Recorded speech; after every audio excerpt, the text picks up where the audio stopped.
Bonjour et bienvenue sur la chaîne enfinenforme.com. Aujourd'hui, une interview particulière. On va parler de la technique de l'Agnihotra. J'ai avec moi Béatrice, une praticienne de cette technique qui va nous expliquer d'où vient cette pratique ancestrale, comment la réaliser et quels sont les bienfaits que ça peut nous apporter. Ça se passe tout de suite et c'est après ça.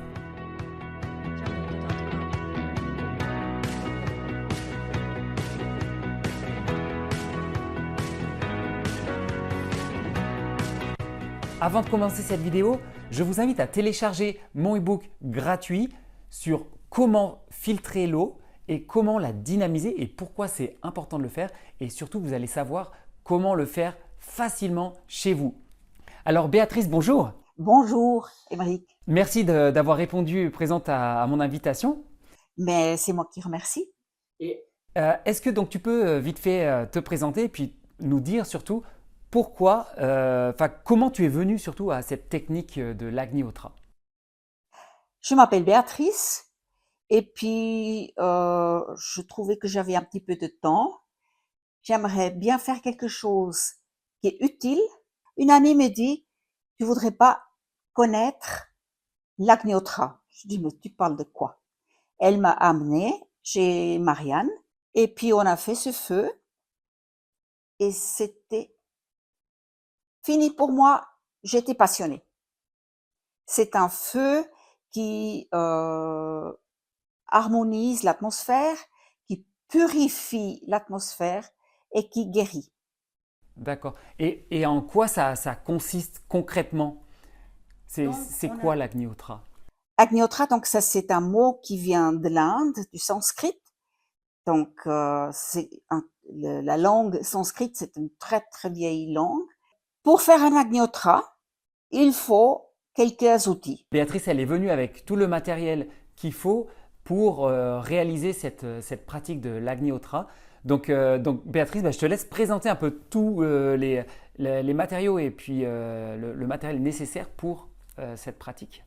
Alors, en premier, il nous faut une petite pyramide en cuivre. Le cuivre, c'est un matériau qui supporte une toute grande chaleur, passé 1000 degrés. Donc, pas de risque que ça commence à fondre sur la table. Après, évidemment, on a un petit pied pour que ça tient bien. Il nous faut du matériel pour brûler, puisqu'on fait un feu, Un combustible? un combustible. Et ce qui va être très intéressant, c'est pas du bois, mais c'est des bousses de vache séchées. Donc, vous voyez, Oui. est-ce que ça sent? Oui, oui, je confirme. Oui. Mais pas très grave, Non, pas beaucoup, un peu effectivement. herbeux, Oui, c'est sec. Hein, je confirme que c'est très sec. c'est ça. Il faut que ça puisse brûler. Il nous faut du riz complet qu'on mélange avec du beurre clarifié. Donc, ça s'appelle le ghee. Il nous faut une bougie pour allumer tout. Et surtout qu'on utilise toujours les produits qui sont là en cuivre. Voilà, tu me disais tout à l'heure, il faut bien respecter la recette. Il faut surtout pas changer les ingrédients. Le beurre, ça doit être du ghee, de la bouse de vache, mais spéciale. C'est pas n'importe laquelle. C'est en tout cas les vaches doivent avoir mangé. De l'herbe et du foin, et si possible, qu'il y ait des vaches avec des cornes pour qu'ils aient la connexion avec le ciel, avec les sabots, avec la terre. Et ils ont une meilleure digestion comme ça. Donc ça, c'est les paysannes qui m'ont confirmé ça. D'accord. Paysans et paysannes. Ouais. Et d'ailleurs, le riz, tu me disais, Alors il le fallait riz qu'il soit complet, trié. absolument complet, et je le trie toujours pour enlever les graines qui sont cachées. Pour une offrande, on utilise des choses qui sont en parfait état. D'accord. Alors, ce feu, il faut le faire à un certain moment de la journée, tu me disais. Absolument. On prépare ce feu avant et puis on attend l'heure exacte, c'est-à-dire on le fait au lever du soleil et au coucher du soleil. Mais c'est pas des horaires qu'on prend dans le journal ou comme ça, c'est des horaires parfaitement donnés. On va allumer ce feu, on imbibe la bouse de vache avec un peu de ghee, on le met là-dedans, on se prépare. À un moment donné, l'application va me dire c'est l'heure et on chante un mantra une seule fois et on donne 2 portions de riz dans le feu. Et après, on laisse finir le feu, on parle plus, on fait pas une demande, on fait pas une prière supplémentaire, c'est qu'une fois qu'on le dit. D'accord, donc seulement la recette et le mantra et on laisse le feu faire le travail Voilà. à une heure très précise Oui. du lever et du coucher du soleil. Voilà. Ça change naturellement tous les jours. Donc, automne, printemps, c'est très agréable parce qu'on peut dormir le matin et puis le tard. Mais alors en été, c'est à 5h30. Ouais. Tu t'es levé très tôt ce matin alors? Toujours. D'accord. Il faut se préparer quand même parce que il faut le préparer et puis il faut être un peu présent, pas seulement faire et puis profiter du bienfait. D'accord. Ça fonctionne quand même si on est pressé une fois. Mais on reçoit énormément d'énergie de ce feu. Si on est présent, c'est mieux. Donc là, tu parles d'énergie. Ouais. Ça m'amène à ma question suivante. Quels sont les bénéfices qu'on peut attendre sur notre bien-être de cette réalisation-là? Alors en premier, il y a une énergie énorme qui sort de ça une fois que le feu brûle complètement. Les énergies montent jusqu'à 12 kilomètres. Je dis bien 12 000 mètres. Et dans l'environnement à peu près 1500 mètres. Donc il y a un effet, ça purifie l'air. En plus, ce feu a aussi un effet sur notre santé. Il fait un effet dans la respiration. Donc, si vous avez un rhume, mettez-vous peut-être pas directement dessus, mais à côté. Il peut soigner parce que ce qui est magnifique avec ce feu, c'est que vous pouvez respirer la fumée, ce que vous ne pouvez pas faire avec un feu de bois. Et c'est pour ça le bénéfice. Et Béatrice, est-ce que il y a des risques pour la santé? Le seul risque que je connais, c'est de se brûler. D'accord. Parce que le feu, il peut être très haut, mais on ne le touche plus, on le laisse brûler. Et la seule chose qu'il faut pas tout de suite toucher, la coupelle, la laisser refroidir. Puis ça va très vite. Combien de temps ça prend en tout depuis la préparation jusqu'à la fin de la... Moi, je compte un quart d'heure. D'accord.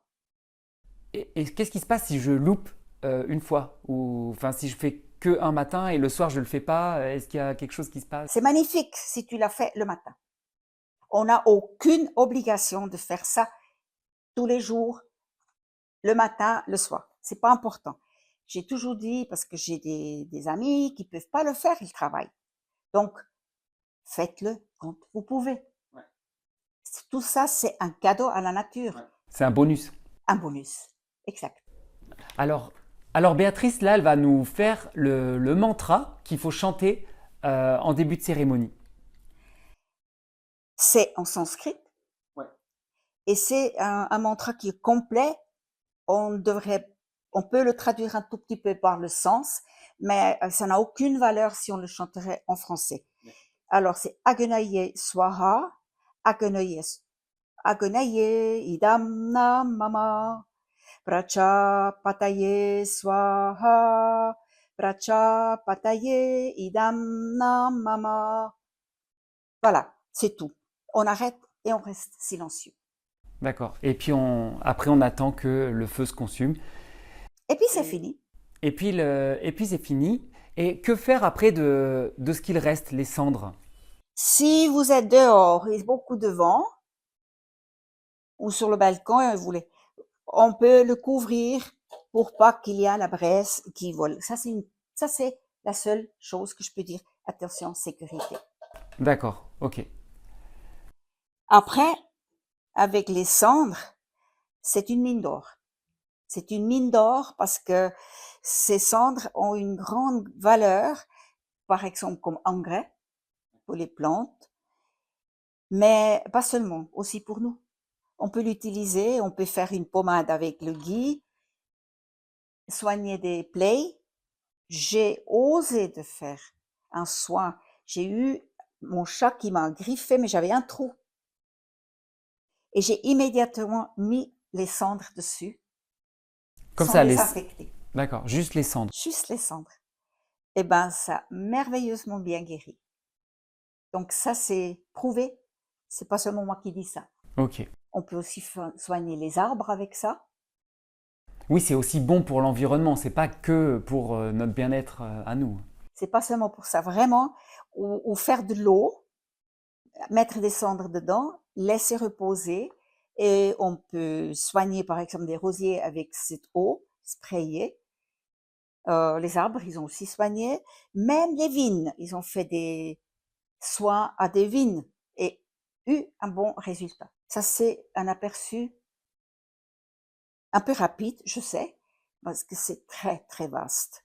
C'est un cadeau qu'on a avec Agnotre. Là, donc Béatrice, elle nous transmet vraiment une passion qu'elle a découverte avec cette pratique de l'Agni-Hotra. Merci Béatrice pour Mais avec ce un partage. grand plaisir. Et d'ailleurs, tu me disais, pour les personnes qui souhaitent aller plus loin dans le sujet, pour creuser un peu, il existe un groupe Telegram.